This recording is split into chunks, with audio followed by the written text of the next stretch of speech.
மற்றொரு அண்மை செய்தியை பார்த்து வருகிறோம்.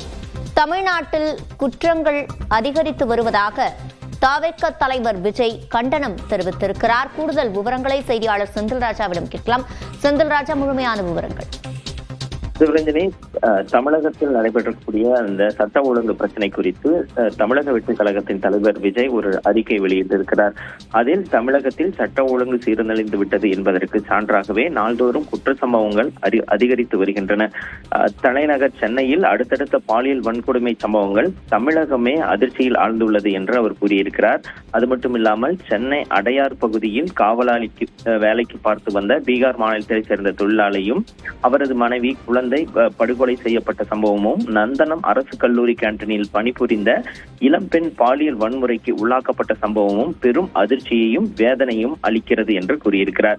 இச்சம்பவங்கள் கடும் கண்டனத்துக்கு உரியவை என்றும் சுட்டிக்காட்டியிருக்கிறார். தமிழ்நாடு மக்களுக்கு பாதுகாப்பு இல்லை, பிழைப்பதற்காக தமிழ்நாட்டை நம்பி வந்தவர்களுக்கும் பாதுகாப்பு இல்லை என்ற சூழலில் தான் இந்த கபட நாடக திமுக அரசு உருவாக்கி வைத்திருக்கிறது என்றும் அவர் குற்றம் சுமத்தியிருக்கிறார். கொள்ளையடிப்பதில் மட்டும் கவனம் செலுத்துவதால் பெண்கள், குழந்தைகளுக்கு எதிரான குற்றச் செயல்களை தடுப்பதில், சட்டம் ஒழுங்கை காப்பதிலும் இந்த ஆட்சியாளர்கள் கவனம் செலுத்துவதில்லை.